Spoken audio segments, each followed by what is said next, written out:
നിർമ്മിത ബുദ്ധിയിൽ പ്രവർത്തിക്കുന്ന റോബോട്ടുകളുടെ ലോകത്തെ ആദ്യത്തെ ഫുട്ബോൾ മത്സരം നടന്നത് ഏതു രാജ്യത്ത്? ഉത്തരം ചൈനയിൽ. നിർമ്മിത ബുദ്ധിയിൽ പ്രവർത്തിക്കുന്ന റോബോട്ടുകളുടെ ലോകത്തെ ആദ്യത്തെ ഫുട്ബോൾ മത്സരം നടന്നത് ഏതു രാജ്യത്ത്? ഉത്തരം ചൈനയിൽ. യാത്രക്കാരെയും കൊണ്ട് സഞ്ചരിച്ച ലോകത്തെ ആദ്യത്തെ വൈദ്യുത വിമാനമേത്? ഉത്തരം അലിയ CX-300. യാത്രക്കാരെയും കൊണ്ട് സഞ്ചരിച്ച ലോകത്തെ ആദ്യത്തെ വൈദ്യുത വിമാനമേത്? ഉത്തരം അലിയ CX-300. ക്രിക്കറ്റിന്റെ 3 ഫോർമാറ്റുകളിലും സെഞ്ചുറി നേടിയ ആദ്യ ഇന്ത്യൻ വനിതാ താരമാണ് ഉത്തരം സ്മൃതി മന്ധാന. ക്രിക്കറ്റിന്റെ 3 ഫോർമാറ്റുകളിലും സെഞ്ചുറി നേടിയ ആദ്യ ഇന്ത്യൻ വനിതാ താരം ആര്? ഉത്തരം Smriti Mandhana. 2025 world para athletic ചാമ്പ്യൻഷിപ്പിന് വേദിയാകുന്ന ഇന്ത്യൻ നഗരമേത്? ഉത്തരം ന്യൂഡൽഹി. 2025 വേൾഡ് പാരാ അത്ലറ്റിക് ചാമ്പ്യൻഷിപ്പിന് വേദിയാകുന്ന ഇന്ത്യൻ നഗരമേത്? ഉത്തരം ന്യൂഡൽഹി. GST നിരക്ക് പരിഷ്കരണത്തെ തുടർന്ന് ആഡംബര വസ്തുക്കൾക്ക് ഏർപ്പെടുത്തിയിട്ടുള്ള സ്ലാബ് ഏത്? ഉത്തരം 40%. GST നിരക്ക് പരിഷ്കരണത്തെ തുടർന്ന് ആഡംബര വസ്തുക്കൾക്ക് ഏർപ്പെടുത്തിയിട്ടുള്ള സ്ലാബ് ഏത്? ഉത്തരം 40%. അർബുദത്തെ പ്രതിരോധിക്കുന്ന എൻറോമിക്സ് വാക്സിൻ വികസിപ്പിച്ച രാജ്യമേത്? ഉത്തരം റഷ്യ.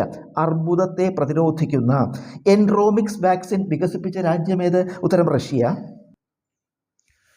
16ാം ധനകാര്യ കമ്മീഷൻ ചെയർമാൻ ആര്? ഉത്തരം അരവിന്ദ് പനഗരിയ.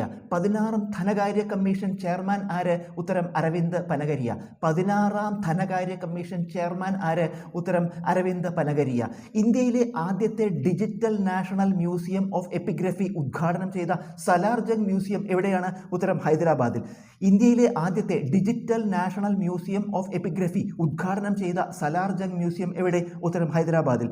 ഇന്ത്യൻ വനിതാ ഫുട്ബോൾ ടീം പരാജയപ്പെടുത്തിയ ആദ്യ യൂറോപ്യൻ ടീം ഏത്? ഉത്തരം എസ്തോണിയ. ഇന്ത്യൻ വനിതാ ഫുട്ബോൾ ടീം പരാജയപ്പെടുത്തിയ ആദ്യ യൂറോപ്യൻ ടീം ഏത്? ഉത്തരം എസ്തോണിയ. ഇന്ത്യയിലെ ഏറ്റവും നീളമുള്ള കേബിൾ സ്റ്റേയ്ഡ് പാലമായ സുദർശൻ സേതു എവിടെയാണ്? ഉത്തരം ഗുജറാത്തിൽ. ഇന്ത്യയിലെ ഏറ്റവും നീളമുള്ള കേബിൾ സ്റ്റേയ്ഡ് പാലമായ സുദർശൻ സേതു എവിടെയാണ്? ഉത്തരം ഗുജറാത്തിൽ. ജസീന്ത കല്യാൺ ഏതു നിലയിൽ പ്രസിദ്ധയായി? ഉത്തരം ഇന്ത്യയിലെ ആദ്യത്തെ വനിതാ പിച്ച് ക്യൂറേറ്റർ എന്ന നിലയിൽ. ജസീന്ത കല്യാൺ ഏതു നിലയിൽ പ്രസിദ്ധയായി? ഉത്തരം ഇന്ത്യയിലെ ആദ്യത്തെ വനിതാ പിച്ച് ക്യൂറേറ്റർ എന്ന നിലയിൽ. ഹിന്ദിയിൽ റേഡിയോ പ്രക്ഷേപണം ആരംഭിച്ചത് ഏതു ഗൾഫ് രാജ്യത്താണ്? ഉത്തരം കുവൈത്തിൽ. ഹിന്ദിയിൽ റേഡിയോ പ്രക്ഷേപണം ആരംഭിച്ചത് ഏത് ഗൾഫ് രാജ്യത്താണ്? ഉത്തരം കുവൈത്തിൽ.